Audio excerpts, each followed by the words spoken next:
I'm having some random thoughts about this whole thing here. I'm trying to kind of give it another perspective. Um, and really, it's about this, right? It's about finding the period of this function. So really finding the period of the power, right? I mean, the modular n isn't it something that you just implement by default? Like, you get that out of the box because you're using a limited amount of registers of qubits, correct? So this means that it just overflows, and then as you know, the more you do the power, the more you multiply. Because my thought is, this is what's really happening here, right? I mean, so what's happening is like, this is your input, or this is the x you're choosing, and so what you do is you're basically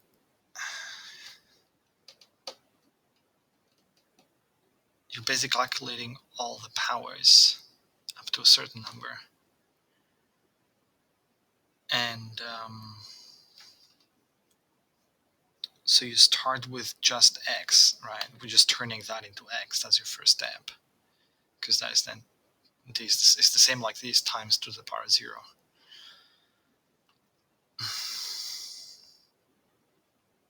Right, and then you're kind of consecutively building or doing sort of the square of the previous one, the square of the previous one.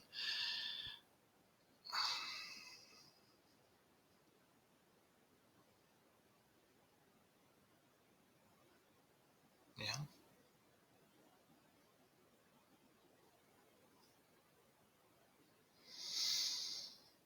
Hmm.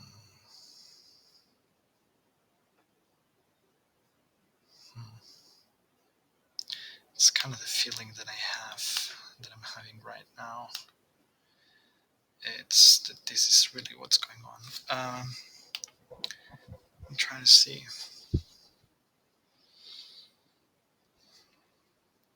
Because what's still tricky for me to understand is the effect of those controlled operations here, and what's the effect this has on our superposition here. Because it seems like what it's doing,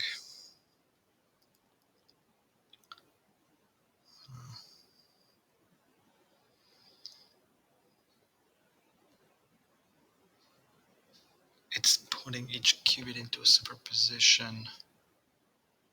It's putting its qubit into a superposition of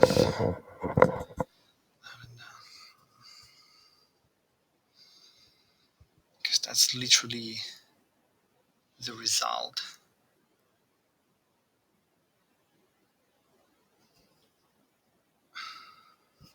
of that operation.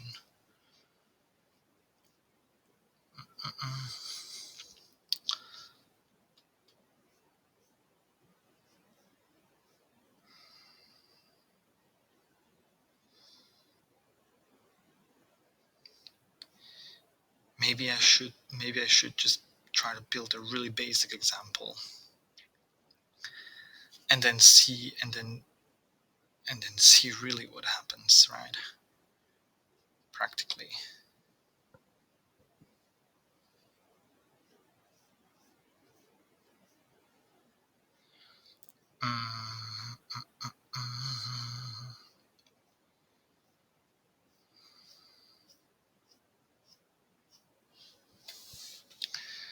See what happens really practically if I say Shor's algorithm, basic example, simple example.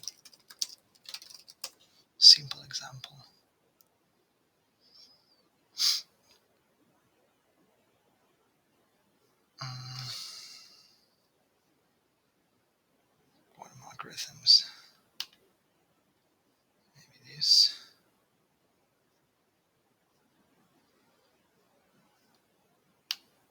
Maybe this.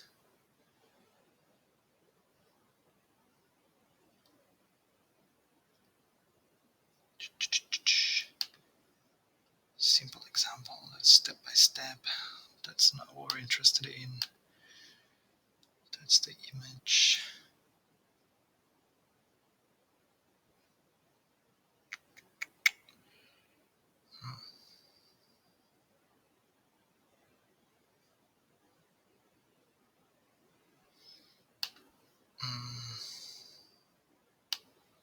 There really doesn't seem to be a lot of information about it, or is sort of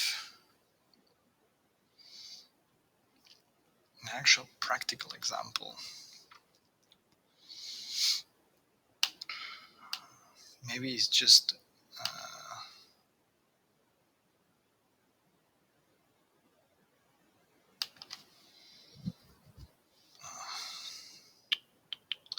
because in here you can probably feel that I'm in pain right now.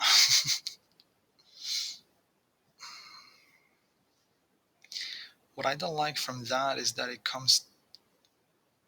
just goes back to the same type of conclusion like the IBM guys are, which is like, oh yeah, that's kind of the same thing. If you take a look at this, that has the same shape like the QFT.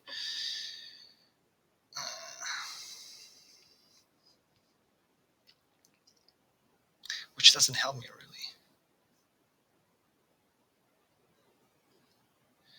It doesn't help me.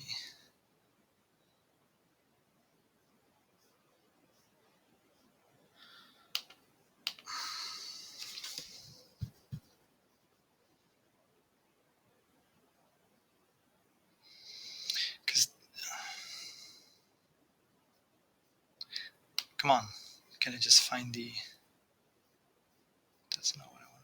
What am I doing here? No, I want to find the this one. I think this is the one that I'm looking for with the kind of all the blocks. No. Yeah.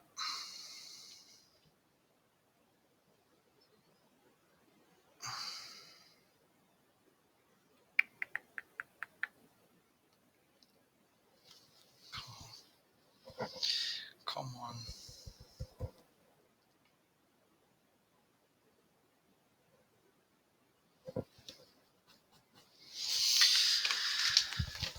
Um,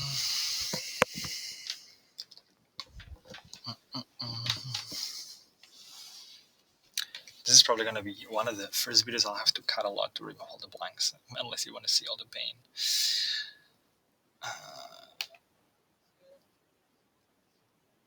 Because I feel I'm almost there. I feel that I'm almost there, but I really don't fully grasp it.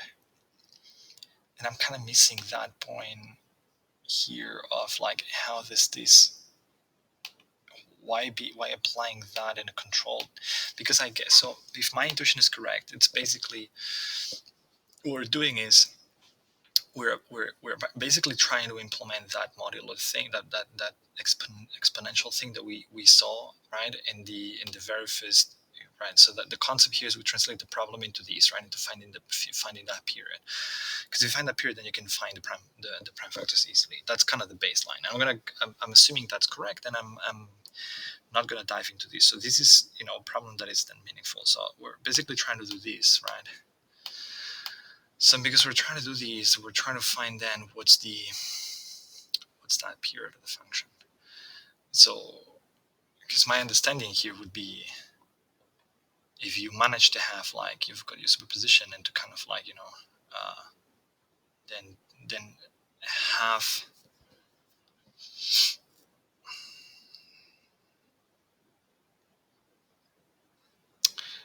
those values encoded in there. But what values? 1, 2, 4, 8, 16, 11? That makes no sense. You can't just encode these things.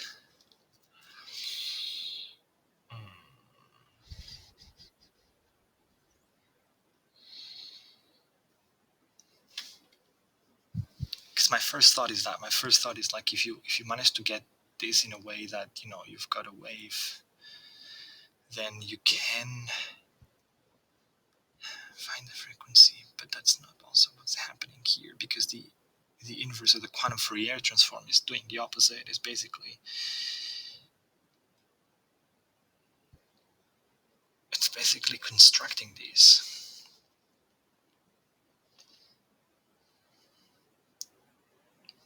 From your frequencies, so to say.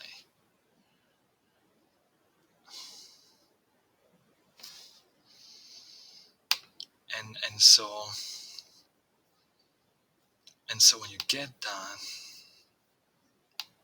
man, I keep forgetting where I am.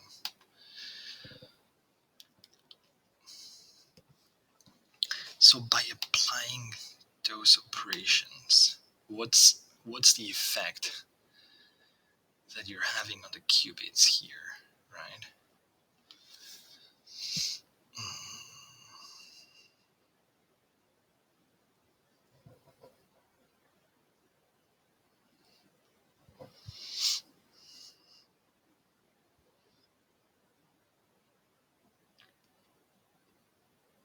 So you kind of what you end up with here at that qubit, for example, right, is whether you've applied. So it's sort of a superposition of not having applied the operation. Okay, which means if you've applied like up to, for example, 2 to the power 3, right, and now you're doing the 2 to the power 4, so you end up with a state where you haven't applied that operation, so you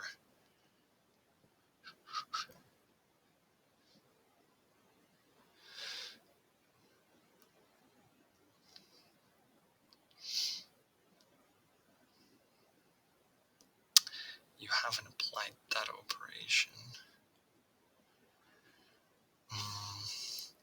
So here, David tries to put it in a mathematical form where he says, okay, now that's the state down here. That's the sort of the overall system, correct?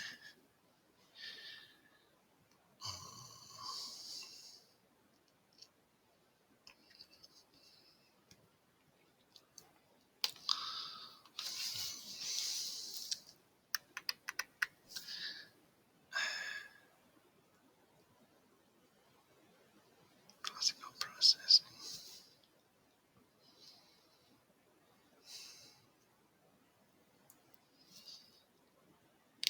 This is what's going to disturb me. It's like if you end up with a state where this hasn't happened.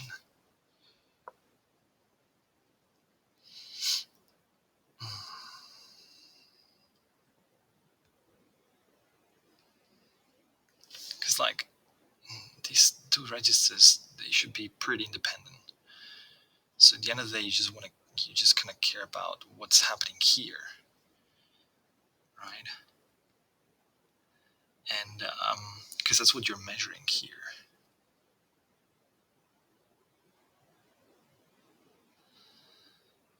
And so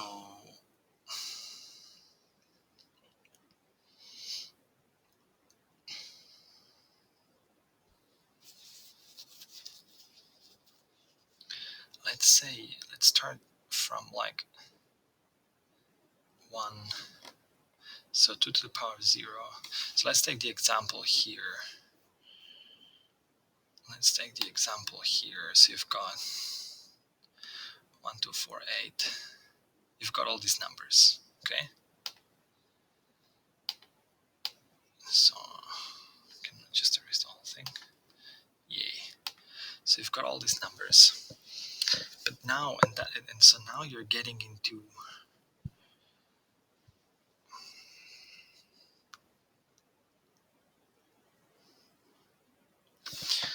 trying to see if I can open up like my notepad.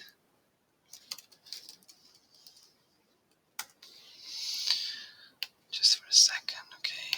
So let's think in binary right now. Let's say you've got 4 registers here, right? So you've got this, you've got this,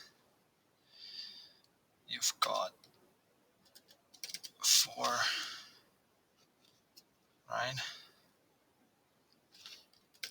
You've got 8, right?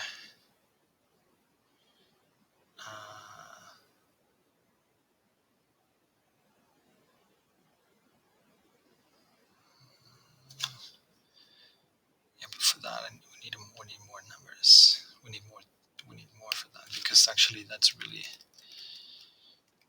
what's happening here. Is that this is 16, and then 11 is, so that's 8, 9, 10, 11.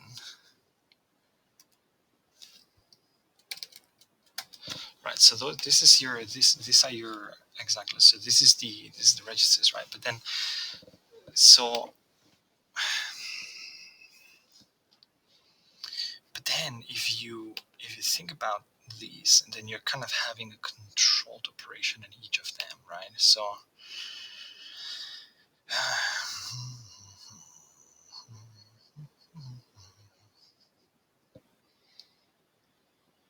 so in your first state, kind of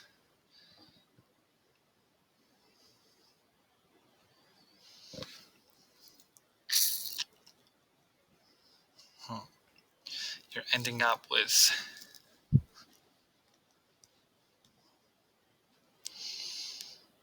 so first you're kind of ending up with a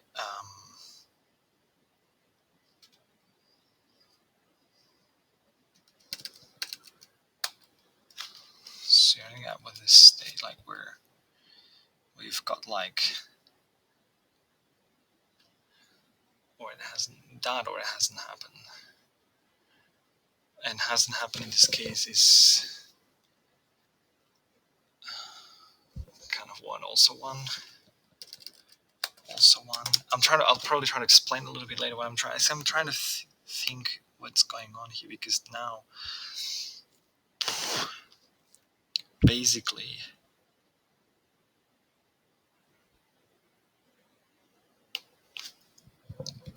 but really what's happening here is because you have these other registers, and here we're talking about a 0 like it hasn't happened, and a 1 like it has happened, right? But then for and then here is like that is applied kind of for each of those cases that will expand, like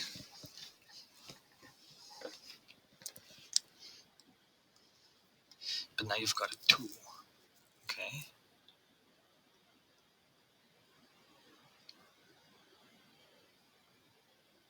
Because you've done the, so now you've got like it hasn't happened plus it has happened, right? So this, we're just expanding this element here by the second qubit being this one here. And so up, and then for the second component in here, you've got a, well, now the whole thing is a mine. No, it's a, okay.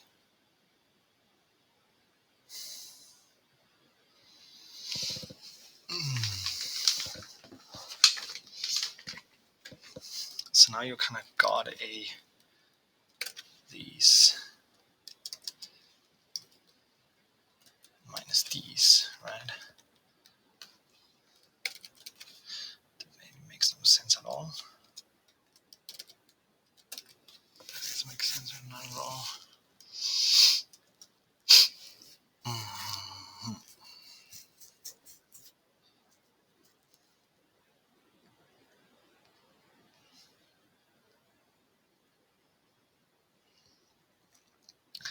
And so if you keep doing that,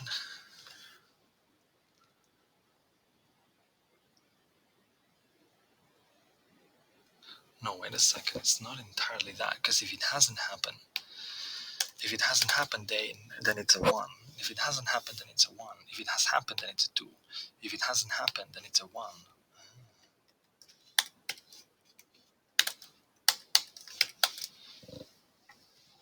Then it's a 1.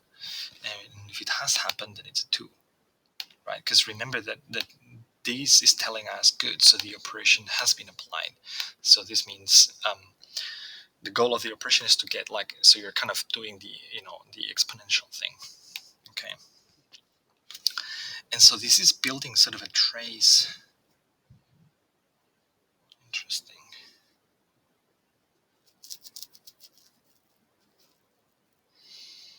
Has happened, hasn't happened, has happened, hasn't happened. Where is this taking us? Where is this taking us if at the end of the day we're only reading out this in here, right? But it could be that some of this stuff cancels out.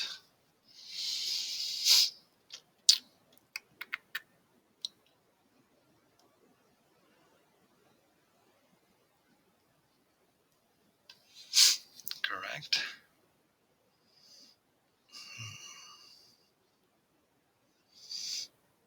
Because now each of these will expand farther. Let me just do another iteration, but it's probably too big for the screen here. Because then it's basically, so here now it can be that it has happened or it hasn't happened, correct? So if it has happened, if it hasn't happened, it's 0, so it's still this. If it's happened, it's a 1, and then it's like 3 here.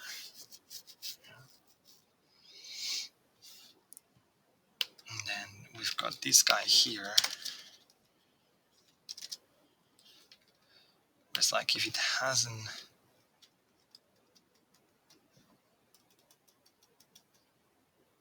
I'm doing this wrong, I think.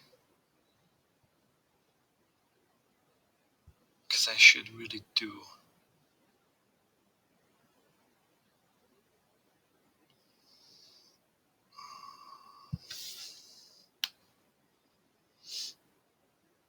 these are all, I think that's just a plus, I think.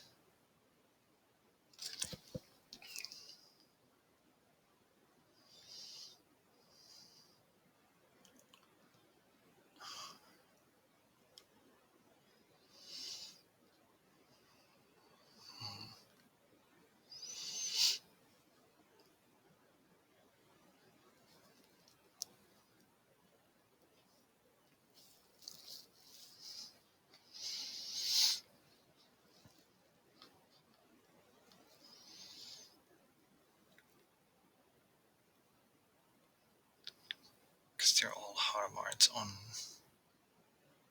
keep it C at 0.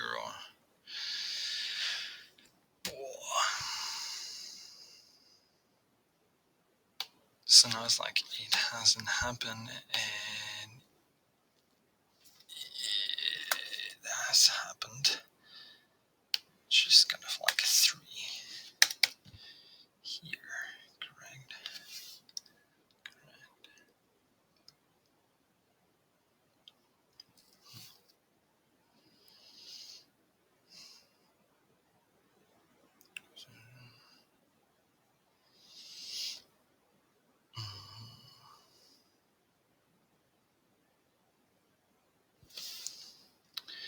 And now this here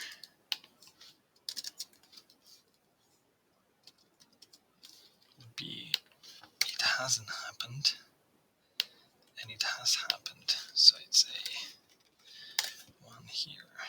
And then this here would be it hasn't happened, has happened, so it's a 0 and then a 1. So it hasn't happened stays like that, and it has happened maybe makes this here. So if I take these numbers and I put them all, try to see what we're really getting in here, right?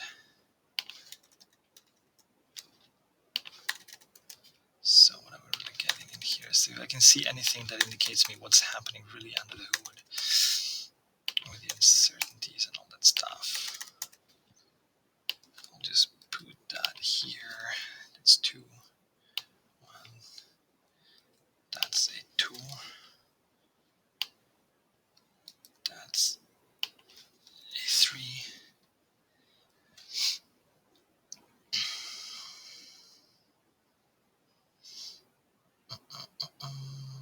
4.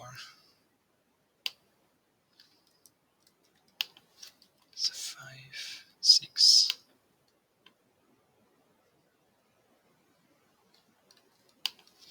Seven.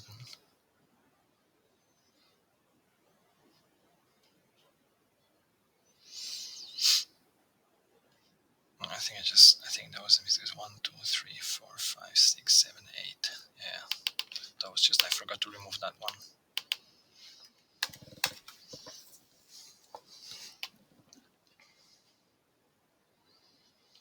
It's like,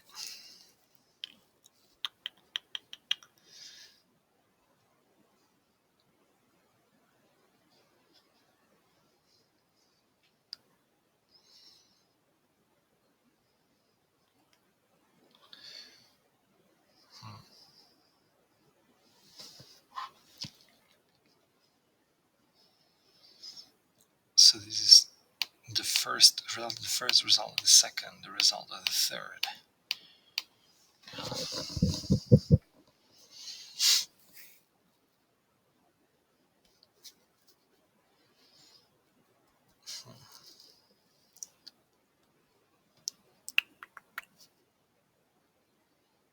So in the superposition of all these, you've got encoded.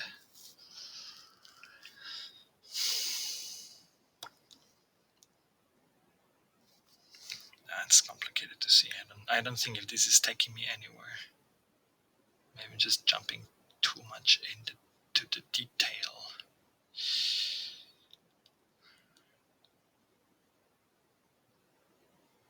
Too much into the detail. Maybe there's some sort of game here that's being played with the phases. Probably. And that doesn't allow me to see that. Probably.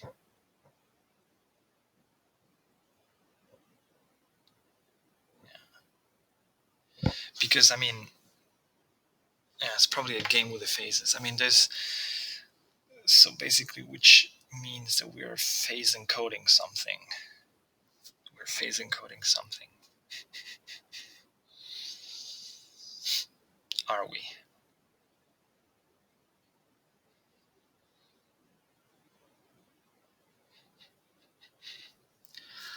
Are we phase encoding something? Yeah, that's just not what I want to do. That's not definitely a good thought process, I think, for that level of complexity. Oh man. Oh man. So basically this is doing these operations. Yeah.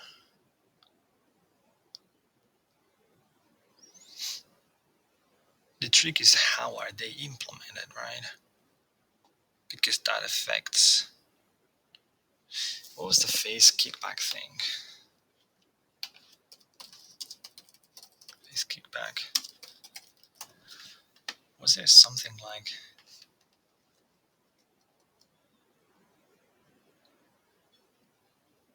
What's the phase kickback?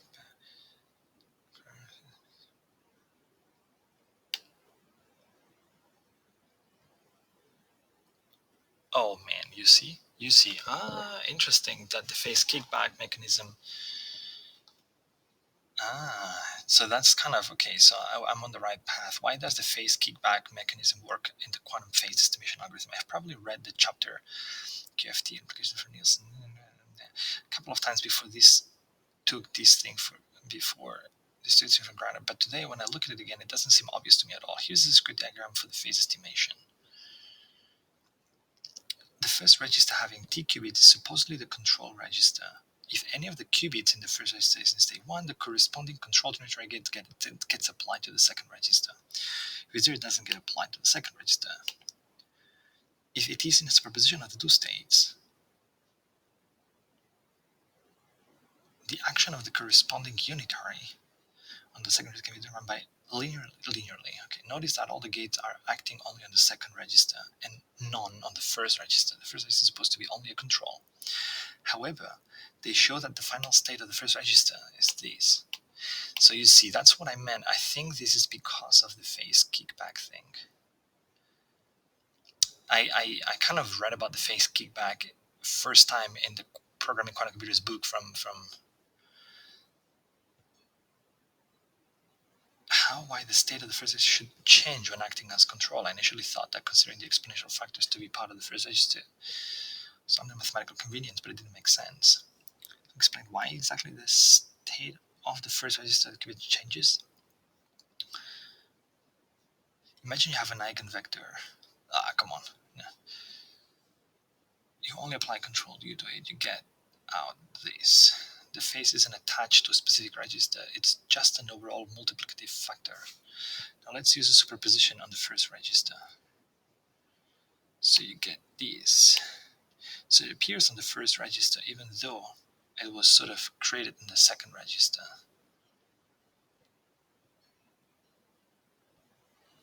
Okay.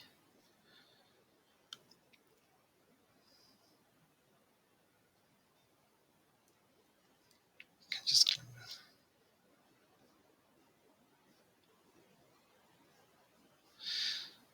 The reason only standard basis states on the control qubits are unaffected. If the control qubit is in a state which is not a standard basis state, it can in principle be changed.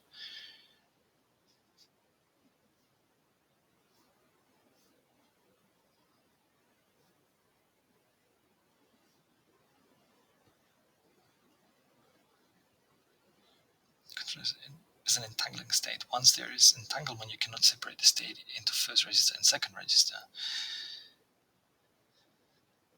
Yeah, that kind of makes sense. So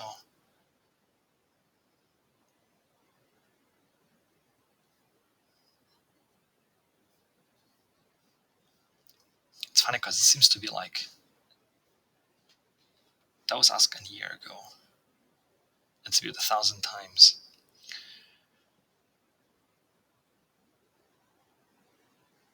Interesting. It's just like you're getting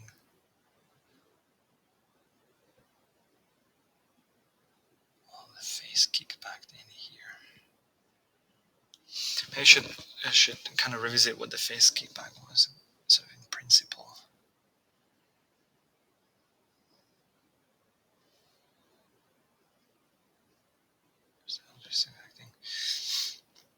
Not answer, but what do you mean for it to be a mathematical convenience? Okay.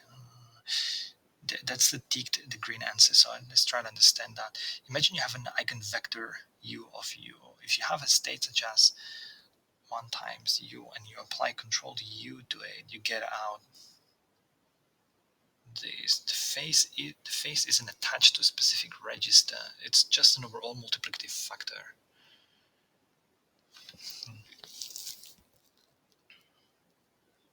Now let's use this proposition in the first register. You can write it as this. So it appears on the first register, even though it was sort of created in the second register.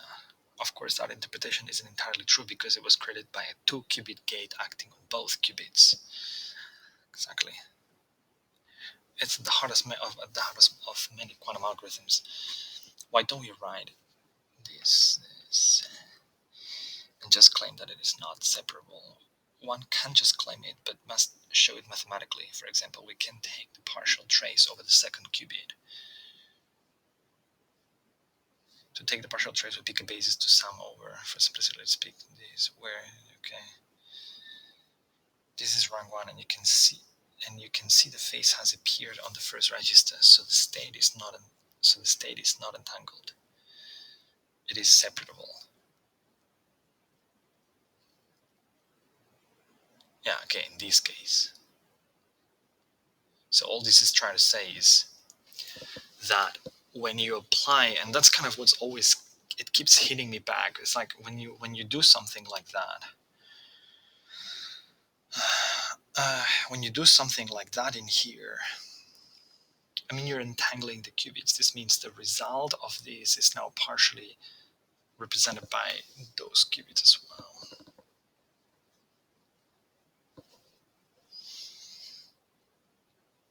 So it's almost as if you're entangling them. This means, because at the end of the day, okay, intuitively, maybe that's the way it is. So intuitive, that's maybe the intuition to explain it here. It's like when you make the typical, let me just clean that up maybe first. When you make your typical Bell state, right? You do like that, and then you do a control knot here, right? And that's your Bell state. At the end, what you have is like a superposition of 0, 0 and 1, 1, right? And that's like a thing like this. Yeah? So if you can see, that's a 0. All this is saying is that the result of this operation, which is 0, 1, is entangled now with this. So at the end of the day, by measuring that, you can know immediately what has happened here. So what's happening, it's really entangling the results. And I think that, let me try something. Quantum. Just something before I finish this video. I want to prove if that is, I want to prove if my intuition is correct. My point here is that what you're doing by doing that is that the result of this operation is now also, in here.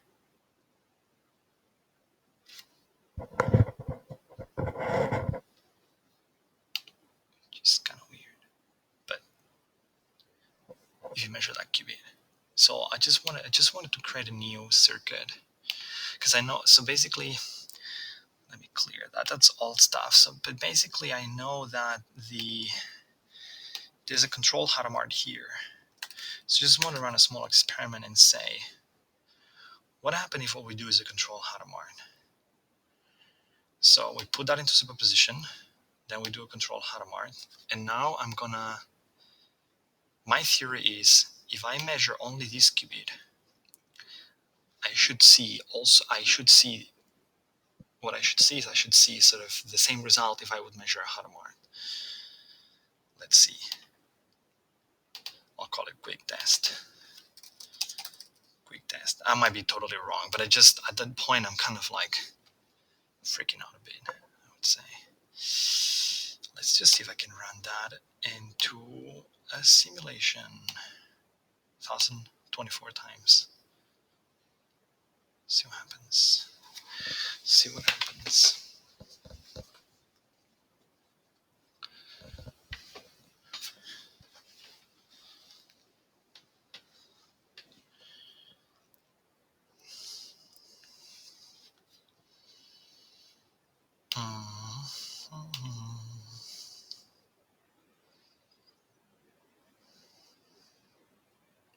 Yeah.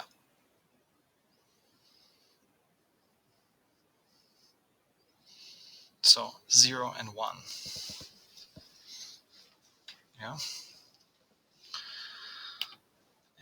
What else do we have here? Control Y.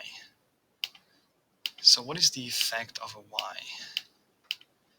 For example, if we just got a Y, we said, if we just got a Y,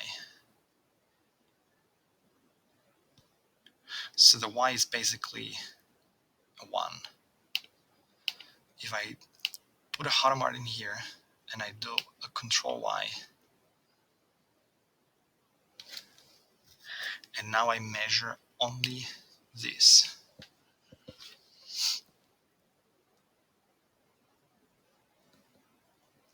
What am I going to see?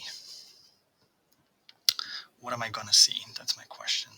Save, run, simulation. Because that would be a pretty interesting intuition.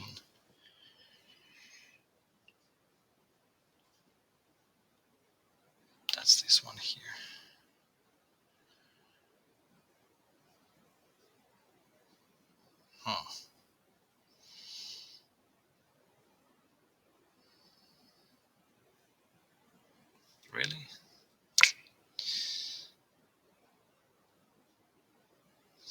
0, so 0, 1 is still Hadamard.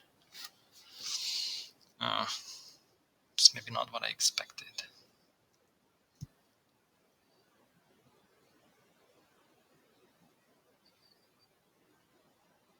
Or it is, in the sense that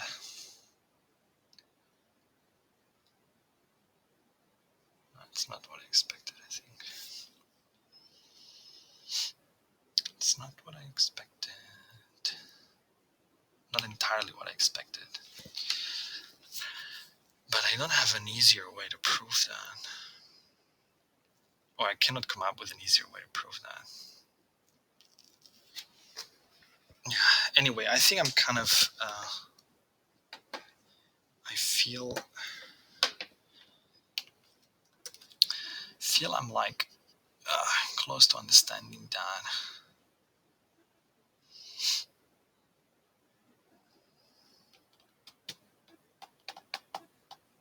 For some reason. Yeah, that's pointless. What I just did here, it's I think pointless, because what's happening here is let me just give me a second. I just briefly will show this, but I don't wanna. Again, that's from. Probably shouldn't be showing this because it's paid content. You should really buy the book. I'm gonna go through that offline. See if we can then kind of bring that into our picture. See if that helps at all, because that's my point here is that is I think intuitively what's happening here is that you're using basically that effect. So you're saying I'm applying an sort of I'm applying sort of a function here iteratively, and by virtue of doing the control thing, the phase kickback, so the trace of that operation is being encoded in the phase in here, in the phase of those and then that bit of the inverse quantum Fourier transform is just making that phase readable. That's what it's basically turning that into it's turning that, because here effectively what you have here is just like you just got like the same like this is all the same value, so you've got like an equal superposition, but those elements have phases in there. So in the IBMQ experience, you would see the different colors, and because you've got all the different phases in there, what the inverse quantum Fourier transform is, it turns that into the actual wave. Yeah, of course, that's really what's happening. Let me just repeat that, and I'll stop the video here. But I just want to understand how this works. So you've got your number that you picked in here, whatever. You apply the operations of of doing the exponentials here, like x to the powers of 1, of 2, of 3, of 4, etc. You do that. You have those controlled. So this is controlled operation. What this is doing, the way you're doing that is that you're entangling it with this register.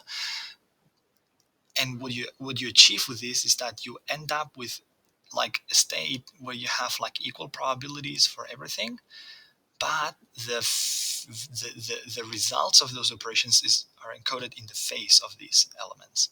So that would have a certain phase, that would have a certain phase, a certain phase, a certain phase. In the IBMQ experience, you would see that with multiple colors. You would see that here with multiple colors. Quick test. So you would see here, the multiple colors. But it's all, there will be all, all the values will be here equally probable. Where I am exactly. And so what the inverse quantum Fourier transform is doing is taking that and basically shaping it into a wave. So it's telling you, if you've got all those frequencies, then your wave would kind of look like that, like whatever. So you've got like the phase, and if you read that enough times that you get that distribution, then you can classically find the period, and that period is what you try to look for. Ooh, I think that's it. I think that seems like the right thing. Now I just gotta understand maybe a little bit more about the face kickback. So I'm gonna do another video on the face kickback in detail, how the face kickback works, and see if that's really what's happening here. Because now it kind of makes sense that this is the inverse. Okay, it feels better. I hope that I'm on the right path, but I think that's definitely it.